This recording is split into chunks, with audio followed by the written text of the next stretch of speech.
patronage of Apollo Power System with erstwhile investor rank ever since 1997, and then on Volvo from 2007.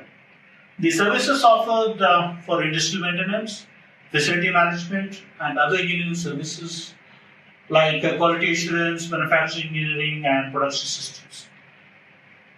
Totally, the team of 29 people, including experienced graduates, engineers, electrical, mechanical, PLC, automation, etc.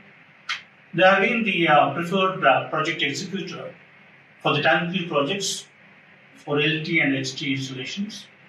Strength being legal and statutory compliance all through, and the connect with central government and state government authorities.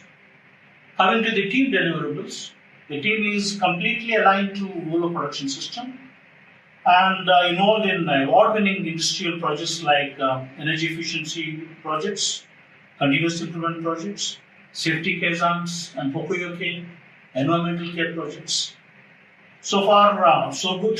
Hitherto the journey is very promising. Looking forward for a fascinating future.